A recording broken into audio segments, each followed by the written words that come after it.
Hi guys, welcome to exam under 95।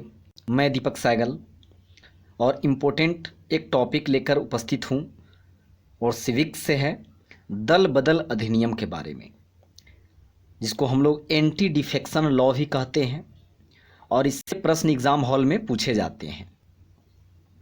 तो चलिए इसको कंप्लीट कर लेते हैं। वीडियो को पूरा देखिएगा और चैनल को अगर सब्सक्राइब नहीं किए हुए हैं तो सब्सक्राइब कर दीजिएगा और नोटिफिकेशन बेल को प्रेस कर लीजिएगा इसी तरह के इंपॉर्टेंट टॉपिक को ख़त्म करने के लिए। पहला प्रश्न है, दल बदल विरोधी कानून एंटी डिफेक्शन लॉ से संविधान का कौन सा संशोधन संबंधित है? तो 52वां संविधान संशोधन। दल बदल विरोधी कानून एंटी डिफेक्शन लॉ से संविधान का 52वां संविधान संशोधन संबंधित है। यह संविधान संशोधन 52वां 1985 में हुआ था। 52वां संविधान संशोधन 1985 में हुआ था और दल बदल विरोधी कानून को लाया गया था। संविधान में जोड़ी गई 10वीं अनुसूची में किससे संबंधित है? संविधान में जोड़ी गई 10वीं अनुसूची किससे संबंधित है? तो दल बदल के आधार पर योग्यता संबंधी प्रावधानों से संबंधित है।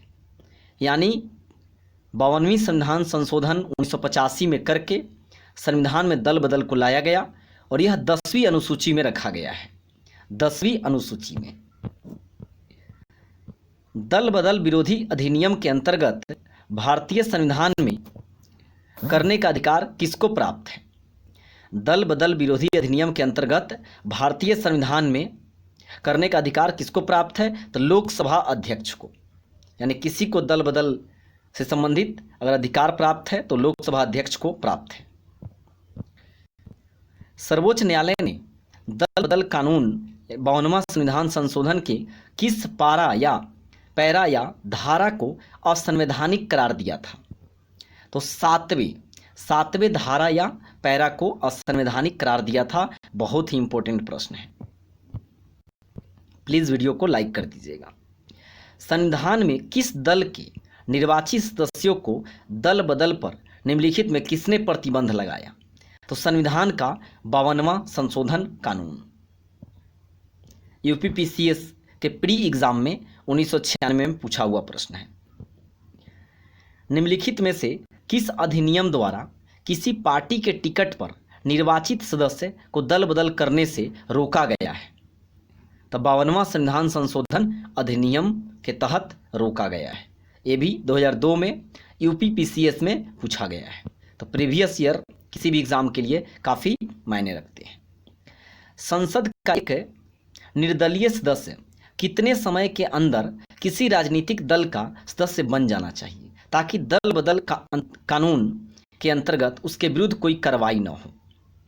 संसद का एक निर्दलीय सदस्य जो होता है कितने समय के अंदर किसी राजनीतिक दल का सदस्य बन जाना चाहिए ताकि दल बदल कानून अंतर्गत उसके विरुद्ध कोई कार्रवाई न हो?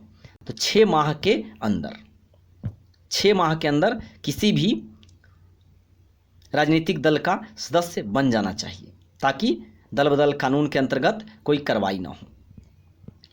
भारत की संविधान की निम्नलिखित में से कौन सी एक अनुसूची में दल बदल विरोधी कानून विषय का प्रावधान है?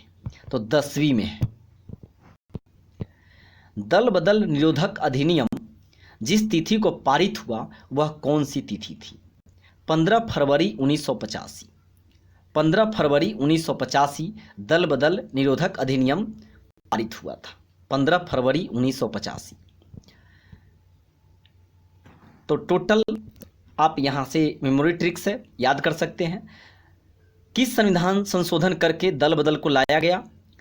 तो 52वीं संविधान संशोधन करके संविधान संशोधन में दल बदल को लाया गया।